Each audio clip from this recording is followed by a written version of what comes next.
Hello learners, welcome back to 50-50 learning. उम्मीद है आप सबने पहले वाली वीडियो देख ली होगी। अगर जो पहले वाली वीडियो बिना देखे आया है वो वापस आके पहले पहले वाली वीडियो देखे। कौन सी? Atoms and molecules. Atoms and molecules part 1 देखो। पार्ट 1 में कुछ टॉपिक रह गए थे एटम्स एंड मॉलिक्यूल्स चैप्टर के, जिनमें से है पहला, how do atom exist. How do atom exist, कि भाई एटम एग्जिस्ट कैसे करता है।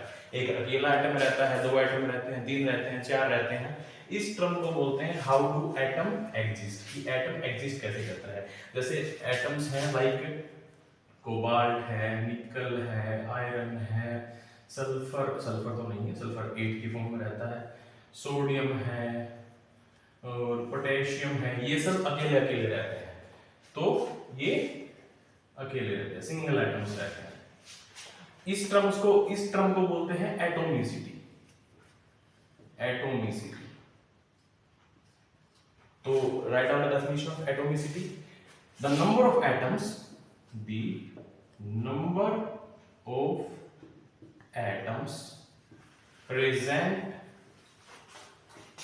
इन ए मॉलिक्यूल। एक मॉलिक्यूल के अंदर जितने एटम हैं उसको नंबर को एटोमिसिटी बोलते हैं।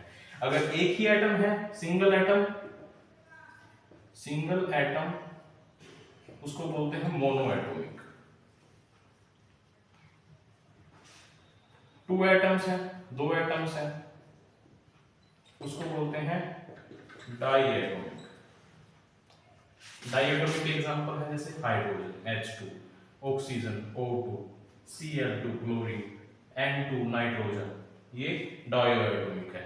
ये भी डाईएटॉमिक है, कार्बन मोनोऑक्साइड CO डाईएटॉमिक है। जिसमें दो एटम है वो डाईएटॉमिक। जिसमें 3 एटम्स है, three atoms, that is triatomic. 3 and above को पॉलीएटॉमिक बोल सकते हैं। 3 और अबव को पॉलीएटॉमिक भी बोलते हैं। Poly means many, atomic mean atoms. Poly means many, इसमें मैनी एटम्स होते हैं। ट्राईएटॉमिक में क्या आएगा? CH नहीं, ट्राईएटॉमिक में आएगा CO2 कार्बन डाइऑक्साइड, दो एटम ऑक्सीजन के हैं, एक इसका है। Sulphur dioxide SO2, nitrogen dioxide NO2, ये ट्राईएटॉमिक है। पॉलीएटॉमिक में 4 या उससे ज्यादा, जैसे CH4 5 एटम, 4 और 1 5। NH3 अमोनिया 4 एटम है। टेट्राएटॉमिक बोल सकते हैं, पॉलीएटॉमिक भी बोल सकते हैं। तो ये है एटोमिसिटी। ये टर्म थी एटोमिसिटी। एटोमिसिटी के बाद जो इसकी लास्ट टर्म बची थी आपकी, वो है मोल कॉन्सेप्ट। मोल्स कॉन्सेप्ट के बारे में हम पढ़ेंगे। कॉन्सेप्ट काफी सारे सिलेबस में से हटा हुआ है, CBSE के और अदर बोर्ड्स में भी। फिर भी जनरल कॉन्सेप्ट बता देता हूं। मोल कॉन्सेप्ट होता क्या है? मोल कॉन्सेप्ट सिर्फ एक नंबर पर बेस्ड है, जिसको बोलते हैं एवोगैड्रोस नंबर। अब ये नंबर क्या है? मोल कॉन्सेप्ट किसी भी सब्सटेंस का, चाहे वो सब्सटेंस कोई भी हो यूनिवर्स के अंदर, अगर एक मोल की हम बात करेंगे तो इस नंबर से है उसका मतलब 1 मोल is equal to 6.022 into 10 raised to power 23 atoms या आयंस या मॉलिक्यूल्स। एलिमेंट के क्या होंगे? एटम्स। आयंस किसके होंगे? किसी भी आयनिक कंपाउंड के, या कोई आयन है उसके आयन होंगे। मॉलिक्यूल के क्या होंगे? मॉलिक्यूल है जो उसके मॉलिक्यूल्स होंगे। एटम्स, आयन और मॉलिक्यूल्स होते हैं कितने नंबर पे? 6.022 into 10 raised to power 23। इसको बोलते हैं Avogadro's number. AVOGADRO, Avogadro's number.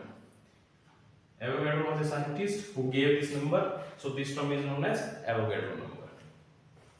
अब 1 मोल आप हाइड्रोजन का ले लो, अब 1 मोल ऑक्सीजन का ले लो, अब 1 मोल नाइट्रोजन का ले लो। सब में कितने मोलिक्यूल होंगे 6.022 into 10 raised to power 23। इसमें भी इतने, इसमें भी इतने, सेम मोलिक्यूल।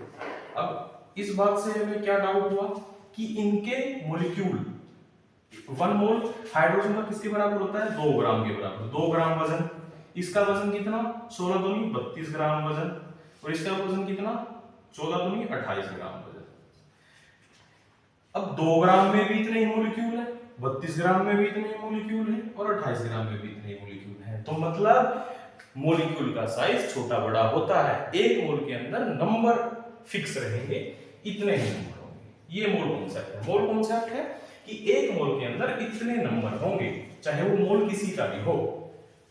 अब मोल निकालते कैसे हैं? मोल्स की calculation, moles is equal to mass of substance divide by molar mass. Molar mass और मोलिकुलर मास एक ही बात है।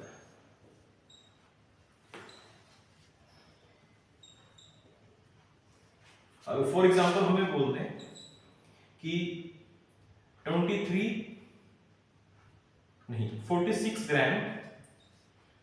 ग्राम सोडियम है, तो इसमें कितने मोल्स होंगे? Calculate number of moles, calculate number of moles. क्या करेंगे हम फिर?